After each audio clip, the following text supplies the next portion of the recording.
টক দই বানিয়ে সাকসেস হয়ে এখন চলে আসলাম মিষ্টি দই বানাতে।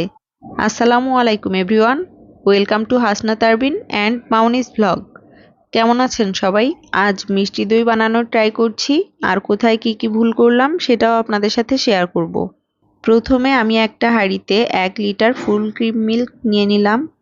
এখন আমি দুধটা জাল করতে থাকবো যতক্ষণ না দুধটা অর্ধেক হয়ে যায়, অর্থাৎ হাফ লিটার হয়ে যায়। মেইনলি আমি বগুড়ার দইয়ের মতো থিকনেস চাচ্ছি, এজন্য দুধটা একটু ঘন করেই জাল করে নেব। বগুড়ার দই যেহেতু একটু সর ভাব থাকে, এজন্য আমি দুধ থেকে একটু পরপরই সর উঠিয়ে নিচ্ছিলাম। দুধের সরগুলো আমি অন্য একটি বাটিতে আলাদা করে রাখছি যাতে পরবর্তীতে ইউজ করতে পারি।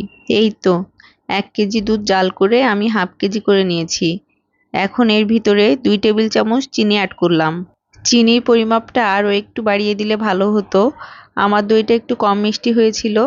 আর একটু চিনি বাড়িয়ে দিলে দইটা পারফেক্ট মিষ্টি হতো। এখন চুলা অফ করে একটা ঢাকনা দিয়ে এভাবে হালকা ফাঁকা করে ঢেকে রাখবো যতক্ষণ না দুধটা কুসুম গরম হয়। এখন দইয়ের বীজ তৈরির জন্য এরকম বগুড়ার দইয়ের একটা কাপ নিয়েছি। এখান থেকে 2 চামচ পরিমাণ দই নিয়ে একটা কাঁটা চামচ দিয়ে সুন্দর মতো দইটা ফেটিয়ে নেব। দইটা ফেটানো হয়ে গেলে বাজারে যে 10 টাকার ডানো দুধের প্যাকেট পাওয়া যায়, ওখান থেকে 2 প্যাকেট নিয়ে আমি এই যে কুসুম গরম দুধের সাথে মিক্সড করে দিলাম। গুঁড়া দুধটা এখন তরল দুধের সাথে খুব ভালো মতো মিক্সড করে দেব যাতে কোনো লাম্পস না থাকে। দুধটা এখন কুসুম গরম হয়ে গেছে। এখন যে পাত্রে দইটা বসাবো সে পাত্রের নিচে একটা টাওয়াল দিলাম, উপরে একটা টাওয়াল দিলাম, তার উপরে ঢাকনা দিয়ে ঢেকে 2 থেকে 3 মিনিটের মতো একটু গরম করে নেব, যতক্ষণ না উপরে বাষ্প ক্রিয়েট হচ্ছে। এখন দুধের সাথে এই যে দইয়ের বীজটা খুব ভালো মতো মিশিয়ে দেব। দইয়ের বীজটা ভালো মতো মেশানো হলে ওই যে সর উঠিয়ে রেখেছিলাম, ওই সরটাও এই দুধের সাথে মিক্সড করে দেব। এর মধ্যেই যে হাঁড়িতে দই বসাবো সেই হাঁড়িটা রেডি হয়ে গেছে, অলরেডি বাষ্প ক্রিয়েট হয়ে গেছে 2-3 মিনিটের মধ্যেই। এই যে এখন যে পাত্রে দই বসাবো সে পাত্র নিয়ে দুধ ঢেলে দেব। এই যে আমি একটা টক দইয়ের বাটি নিয়েছি, এটাতেই দই বসাবো। এই যে দুধটা খুব উপর থেকেই ঢেলে দিচ্ছি যাতে একটু বাবলস ক্রিয়েট হয়। এখন যে হাঁড়িতে দই বসাবো সেই হাঁড়ির ঢাকনা সরিয়ে উপরের টাওয়ালটা সরিয়ে দইটা বসিয়ে দিলাম, তারপরে উপরে গরম টাওয়ালটা আবার দিয়ে ঢাকনা দিয়ে ঢেকে দিলাম।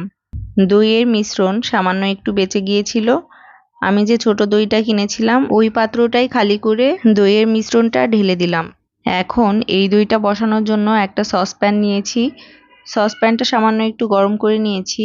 এখন সরাসরি দইয়ের পাত্রটা সসপ্যানের ভিতরে দিয়ে ওপরে একটি কাপড় দিয়ে তার উপরে ঢাকনা দিয়ে ঢেকে রেখেছিলাম।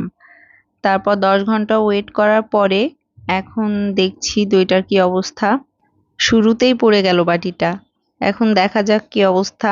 এই যে দেখেন দইটা একেবারেই পারফেক্ট হয়েছে, একটুও নড়ছে না।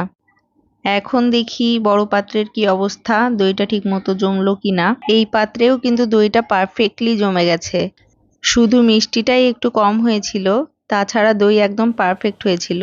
বাট দইয়ের এই লুক দেখে আমার দইটা ফ্রিজে রাখার কথা একদমই মনে ছিল না, যেই কারণে দইটা একটু ছাড়া ছাড়া হয়েছে। দেখতেই পাচ্ছেন দইটা 3-4 ঘন্টার জন্য ফ্রিজে রাখলে একটা পারফেক্ট একটা লুক আসতো, আর কাটার পর একটা স্মুথ একটা ফিনিশিং পাওয়া যেত, যেটা এখানে আসেনি। বাট খেতে কিন্তু ভালোই লেগেছিল, শুধু চিনিটা একটু কম দিয়েছি। আজকের ভিডিওটা কেমন লাগলো সবাই জানাবেন। Thanks for watching.